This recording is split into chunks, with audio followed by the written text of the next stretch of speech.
Hello students, welcome to आव्या classes. आव्या classes में आपका बहुत बहुत स्वागत है। कैसे हैं आप लोग? मैं आपके लिए एक वीडियो लेकर के आया हूँ। एनसीईआरटी क्लास 12 चैप्टर नंबर 4 का जो सॉल्यूशन है, जो हम लोग सॉल्यूशन कर रहे हैं, उसमें प्रॉब्लम नंबर 4.18 से 4.22 तक का सॉल्यूशन है। न केवल सॉल्यूशन देखेंगे बल्कि हम लोग बहुत सारे कंसेप्ट को, बहुत सारे ट्रिक्स को भी इस वीडियो में समझेंगे। और इससे ये वीडियो आपके लिए बहुत ही इंपॉर्टेंट होगा यदि आप जेई की तैयारी कर रहे हो, नीट की तैयारी कर रहे हो, या आप केवल क्लास 12 के लिए में ही आप अच्छा नंबर लाना चाहते हो बोर्ड में। तब भी आप देखिए इस वीडियो को शुरू से अंत तक अच्छे से। कंसेप्ट काफ़ी सारे क्लियर होंगे। यदि आपने इससे पहले का नहीं देखा है वीडियो, प्रॉब्लम नंबर 4.17 तक का मैं सॉल्यूशन कर रखा हूँ, उसको भी देखेंगे तो आपको बहुत ही अच्छा लगेगा। सो आइए इस वीडियो की शुरुआत एक प्यारे से मोटिवेशनल कोट के साथ करते हैं।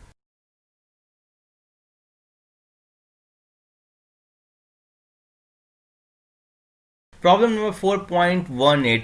इस प्रॉब्लम में बेसिकली आपको ए बी सी है और ये 3 स्टेटमेंट्स हैं जो कि आपको बताना है कि ट्रू है या फॉल्स है, या ऐसा हो सकता है या नहीं। ये काफ़ी कंसेप्चुअल प्रॉब्लम है। हम लोग एक एक करके इसका पार्ट देखते हैं। सबसे पहले हम लोग ए नंबर देखते हैं। ये आप देखो, ए का यहाँ फिगर भी मैं ड्रॉ कर रखा हूँ। A magnetic field that varies in magnitude from point two point but has a constant direction is set up in a chamber. A charge particle enter the chamber and travels undeflected along a straight path with constant speed. What can you say about the initial velocity of the particle? ये बोल रहा है कि वो एक magnetic field है जो कि ईस्ट से वेस्ट डायरेक्शन में, आपको मालूम है कि इस तरफ यदि मैं ईस्ट मान लूँ तो इस तरफ वेस्ट होगा। ईस्ट टू वेस्ट डायरेक्शन में एक मैग्नेटिक फील्ड सेटअप किया गया है। और ये बोल रहा है वेरीज इन मैग्नीट्यूड। वेरीज होगा तो ये आपको इक्वी डिस्टेंस नहीं होगा, बिकॉज यदि इक्वी डिस्टेंट होगा तो इसका मतलब क्या होगा, ये यूनिफॉर्म को दिखा देगा। आपको दिखाना है नॉन यूनिफॉर्म। नॉन यूनिफॉर्म को आप कैसे दिखाओगे? आप ऐसे दिखाओगे। मैं जानबूझ करके रॉन्ग बनाया हूँ ताकि आप ये सोचो कि कैसे होगा। ये देख रहे हो, अब ये नॉन यूनिफॉर्म दिखा रहा है, मीन्स कि नॉन पैरेलल लाइन होंगे यदि मैग्नेटिक फील्ड लाइन, तो वो नॉन यूनिफॉर्म होंगे। बोला कि कोई चार्ज पार्टिकल है इसके अंदर, इस चैम्बर में इंटर करता है और ट्रेवल्स अनडिफ्लेक्टेड ट्रेवल करेगा। आपको मालूम है कि चार्ज पार्टिकल पर फोर्स क्या होता है? एफ होता है क्यू वी क्रॉस बी। ठीक है, जहाँ क्यू उसका चार्ज है, वी वेलोसिटी और बी मैग्नेटिक फील्ड है, मीन्स कि Q we B sine theta. Clear है? ये आपको फोर्स का मैग्नीट्यूड है। आपको फोर्स जीरो तभी होगा जब या तो चार्ज पार्टिकल जीरो है, जो कि यहाँ पर नहीं है। एक चार्ज पार्टिकल है तो कुछ ना कुछ तो चार्ज होगा। वेलोसिटी मीन्स कि पार्टिकल या तो रेस्ट में है, और यहाँ पर वेलोसिटी भी जीरो नहीं है। बी जो है मैग्नेटिक फील्ड, वो भी आपको जीरो नहीं है, यहाँ पर दिया गया है। इट मीन्स कि sine theta component must be zero. यहाँ पर साइन थीटा का वैल्यू 100% जीरो होगा, और साइन थीटा का जीरो दो केस में हो सकता है जीरो, या तो थीटा का वैल्यू 0 डिग्री हो और थीटा का वैल्यू हो 180 डिग्री। इसका मतलब हो गया कि charge particle is moving either parallel to magnetic field और anti parallel to magnetic field. ये मैं बोल सकता हूं पैरेलल टू मैग्नेटिक फील्ड, और ये क्या चीज हो जाएगा? Anti parallel to magnetic field. अब पैरेलल टू मैग्नेटिक फील्ड कहने का मतलब क्या हो गया? जिस डायरेक्शन में मैग्नेटिक फील्ड है, चार्ज पार्टिकल भी उसी डायरेक्शन में मूव कर रहा है। मीन्स कि चार्ज पार्टिकल इसी डायरेक्शन में मूव कर रहा होगा। सपोज करो क्यू चार्ज है जो वी वेलोसिटी से इसी डायरेक्शन में मूव कर रहा होगा, तो उस पर कोई भी फोर्स नहीं लगेगा। क्लियर है? कोई भी फोर्स नहीं लगेगा। मीन्स कि charge particle is moving from east to west, और उस केस में थीटा का वैल्यू क्या होगा? 0 डिग्री। सेकेंड हो गया कि यदि charge particle is moving west to east, ठीक है, वेस्ट टू ईस्ट में वो मूव कर रहा हो विद वेलोसिटी वी, तो वो एंटी पैरेलल होगा, और इस केस में भी कोई फोर्स नहीं लगेगा। क्लियर है? आप ये कंसेप्ट, ये प्रॉब्लम समझ गए। अब सेकेंड देखते हैं बी पार्ट। बी पार्ट है a charged particle enters an environment of a strong and non-uniform magnetic field. A strong and non-uniform magnetic field है, varying from point to point both in magnitude and direction. Magnitude और direction दोनों में ये vary कर रहा है, and comes out of the following a complicated trajectory, would its final speed equal to initial speed if it suffers no collision with the environment? So कोई charge particle किसी एक स्ट्रॉन्ग और नॉन यूनिफॉर्म मैग्नेटिक फील्ड में move किया, एक complicated trajectory में वो movement किया और बिना कोलिजन के यदि बाहर निकलता है तो क्या इसका final speed equal to initial speed संभव है? बिल्कुल संभव है, 100% यही होगा। यदि वो कोई कोलिजन नहीं होता है तो वो सेम फाइनल स्पीड मस्ट भी इक्वल स्पीड होगा, बिकॉज यहाँ पर देख रहे हो स्पीड बोल रहा है, आप ध्यान दो क्या बोल रहा है, फाइनल स्पीड और इनिशियल स्पीड। देखो कोई यदि चार्ज पार्टिकल मैग्नेटिक फील्ड में मूव करता है तो फोर्स क्या होता है, force is equal to Q we cross B. इसका मतलब क्या है, force is perpendicular to velocity. मैं फिर से बोल रहा हूँ, force is perpendicular to velocity, मैं स्पीड नहीं बोल रहा हूँ। So force is perpendicular to velocity. So force यदि वेलोसिटी के परपेंडिकुलर होगा, it means force will change only the direction of velocity, केवल वेलोसिटी का डायरेक्शन चेंज करेगा। सो वेलोसिटी का डायरेक्शन चेंज करेगा मीन्स कि magnitude of velocity remain same. Magnitude of velocity क्या होता है, स्पीड, मीन्स कि speed remain same, means final speed is equal to initial speed. इसका एक एग्जांपल आप ऐसे समझ सकते हो कि कोई यदि नॉर्मल मैग्नेटिक फील्ड में, परपेंडिकुलर मैग्नेटिक फील्ड में कोई यदि चार्ज पार्टिकल मूव करता हो तो एक सर्कुलर पाथ में वो मूव करता है, और सर्कुलर पाथ में मूव कर रहा है, इसका मतलब क्या है कि इसका जो फाइनल स्पीड है वो इनिशियल स्पीड के इक्वल है, केवल इसका जो डायरेक्शन ऑफ वेलोसिटी है वो चेंज करता जा रहा है। क्लियर है? सो वेलोसिटी का डायरेक्शन चेंज करेगा लेकिन स्पीड सेम रहेगा। आई थिंक ये प्रॉब्लम आप अच्छे से समझ गए। हम लोग इसका सी पार्ट देखते हैं। सो सी पार्ट का यहाँ फिगर का कुछ मैं बना रखा हूँ। An electron travelling west to east inter a chamber having a uniform electrostatic field in the north to south direction. So ये आप एक 2 डायमेंशनल प्लेन बनाया हूँ जिसमें कि नॉर्थ साउथ ईस्ट वेस्ट दिखाया गया है, और एक इलेक्ट्रॉन है जो कि आपको वेस्ट से ईस्ट डायरेक्शन में मूव करता है। सो इलेक्ट्रॉन इस डायरेक्शन में मूव करता है। एक इलेक्ट्रोस्टैटिक फील्ड है जो कि नॉर्थ से साउथ के डायरेक्शन में है। सो इस डायरेक्शन में इलेक्ट्रोस्टैटिक फील्ड है, और चूंकि इलेक्ट्रॉन है तो इस पर इलेक्ट्रिक फील्ड के अपोजिट डायरेक्शन में फोर्स लगेगा, मीन्स कि इलेक्ट्रॉन पर फोर्स इस डायरेक्शन में लगेगा जिसको मैं एफ इलेक्ट्रोस्टैटिक बोलूँगा। अब आपको पूछ रहा है किस डायरेक्शन में यूनिफॉर्म मैग्नेटिक फील्ड सेटअप किया जाए कि इलेक्ट्रॉन एक स्ट्रेट लाइन मोशन में ही मूव करे। इधर तरफ ऊपर में वर्टिकली अपवर्ड है और नीचे में वर्टिकली डाउनवर्ड है। सो यहाँ पर मैं फिर से फिगर बना देता हूँ। एक इलेक्ट्रॉन है जिसपे कि ऊपर की तरफ आपको इलेक्ट्रोस्टैटिक फोर्स लग रहा है। सो कोई यदि डिफ्लेक्शन ना हो इसके लिए नीचे की तरफ, आई मीन साउथ की तरफ आपको मैग्नेटिक फोर्स लगना चाहिए। भाई डिफ्लेक्शन तभी नहीं होगा जब F E is equal to F M हो जाएगा मैग्नीट्यूड में और डायरेक्शन में अपोजिट हो जाए।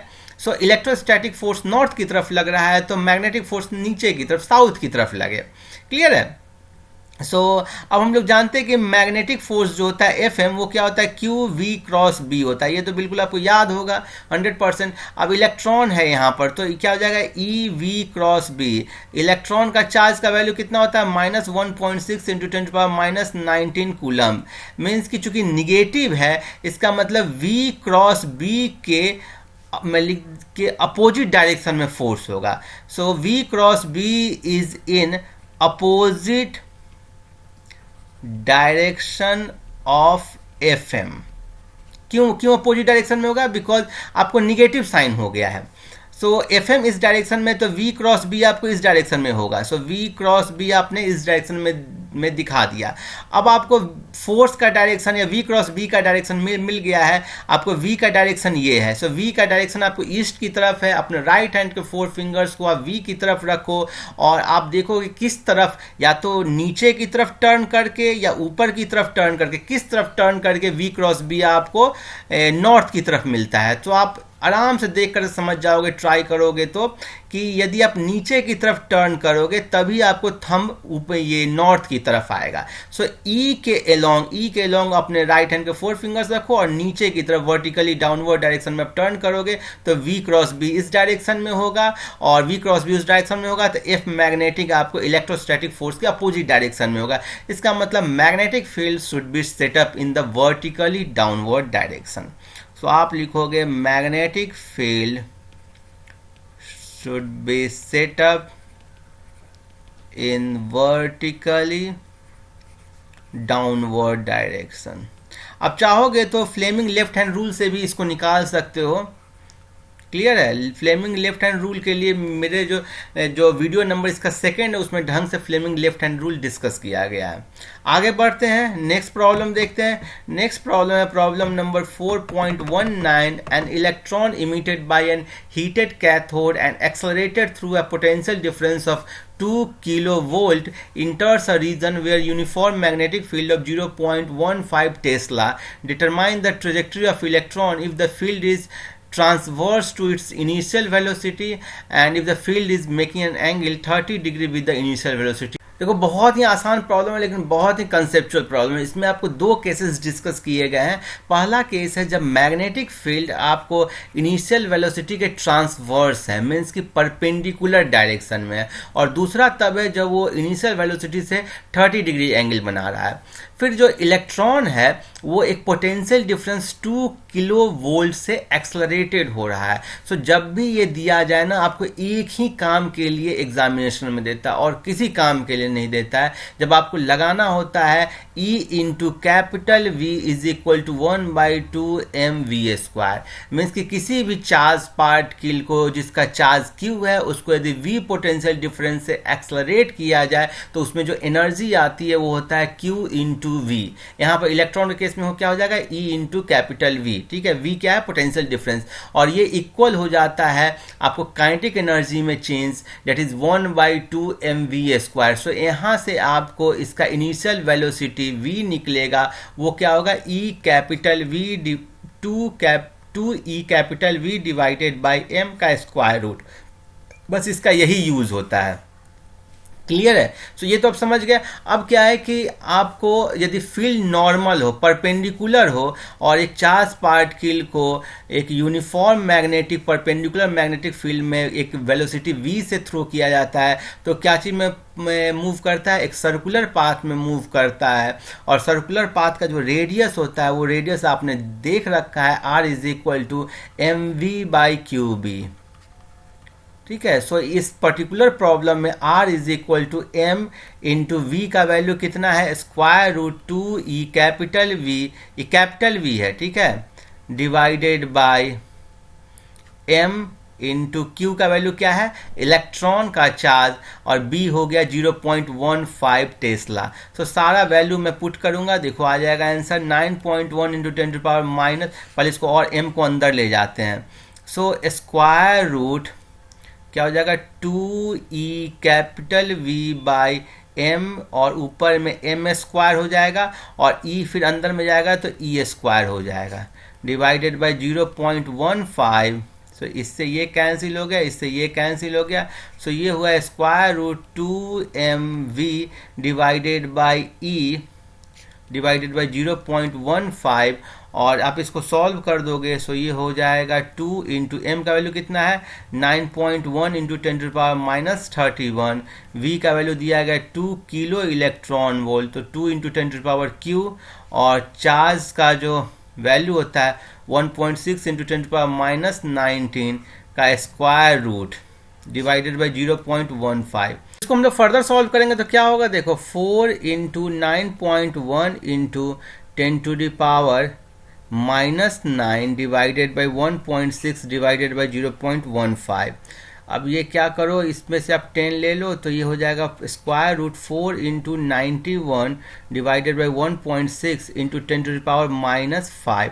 यहाँ पर आपने 10 टू द पावर माइनस 10 कर दिया और यहाँ से एक 10 ले लिया, तो डिवाइडेड बाई 0.15। सो इसको फिर मैं फर्दर सॉल्व करूँगा तो ये हो जाएगा 91 डिवाइडेड बाई 1.6 होता है आपको 56.875 इंटू 4 का स्क्वायर रूट क्या होता है 2 इंटू 10⁻⁻5 डिवाइडेड बाई 0.15। सो इसका वैल्यू होता है आपको 7.54 इंटू 2 डिवाइडेड बाई 0.15 इंटू 10⁻⁻5 और ये हो जाएगा 100.55 इंटू 10⁻⁻5 मीटर। डेट इज हो जाएगा 1.0055 into 10⁻⁻3 metre. That is approximately 1 mm। So approximately 1 mm के रेडियस में ये मूव करेगा। क्लियर है। सो ये वाला तो वो केस था जब आपको जो वेलोसिटी है मैग्नेटिक फील्ड के परपेंडिकुलर होता है। अब यदि वेलोसिटी मैग्नेटिक फील्ड से 30 डिग्री एंगल या थीटा एंगल बना रहा है तब कैसे हम लोग सॉल्व करते हैं उसको आगे देखते हैं। सो ये मेरा पार्ट बी है। मैं फिगर बना देता हूं पहले। देखो इस बहुत ही ज़्यादा आसान है ये। सो सपोज करो कि जो मैग्नेटिक फील्ड है वो इस डायरेक्शन में है, ठीक है, और जो वेलोसिटी है इसे 30 डिग्री एंगल बना रहा है। सो इस डायरेक्शन में आपको v हुआ। क्लियर है। ये एंगल कितना है 30 डिग्री।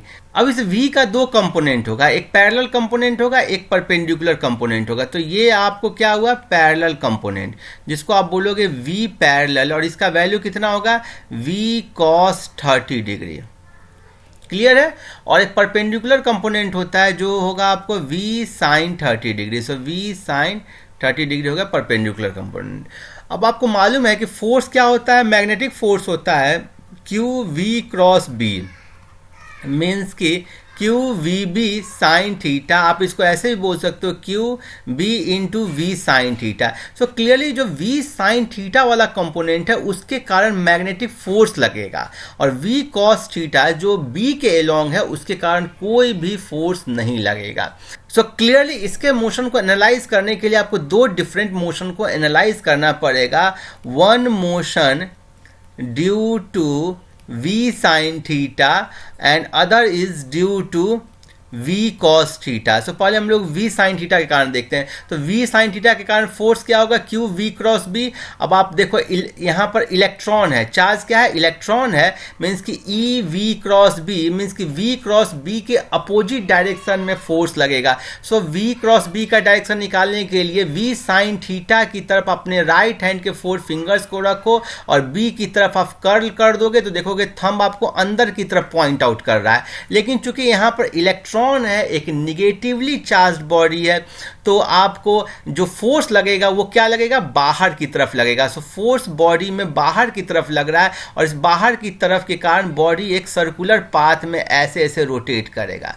ठीक है। आप ये देखो, मैं फिर से दिखाता हूँ, ये आपको एक्स एक्सिस हो, ये वाई एक्सिस है और ये जेड एक्सिस है, तो जो बॉडी है वो आपको वाई जेड प्लेन में रोटेट करेगा ऐसे। क्लियर है। क्योंकि मैग्नेटिक फील्ड आपको इस डायरेक्शन में और वेलोसिटी का परपेंडिकुलर कंपोनेंट इस आपको वाई एक्सिस के लॉन्ग है। अब क्या है कि इस v साइन थीटा के कारण तो ऐसे रोटेट किया, लेकिन v cos थीटा के कारण ये आगे की तरफ मूव करेगा। तो अपने v साइन थीटा के कारण तो देख लिया, v cos थीटा के कारण ये आगे की तरफ मूव करेगा, और इसका जो नेट मोशन होगा ना वो ऐसा होगा। क्योंकि v cos थीटा के कारण कोई फोर्स नहीं लग रहा, v cos थीटा के कारण एकदम कांस्टेंट डिस्टेंस है, मीन्स कि एक टाइम पीरियड में जितना में ये एक सर्किल कंप्लीट करता है उतना ही देर में ये यहाँ से यहाँ तक आ जाता है, और इस डिस्टेंस को हम लोग पिच बोलते हैं। क्या बोलते हैं? पिच। सो पिच हुआ आपको डिस्टेंस ट्रेवल्ड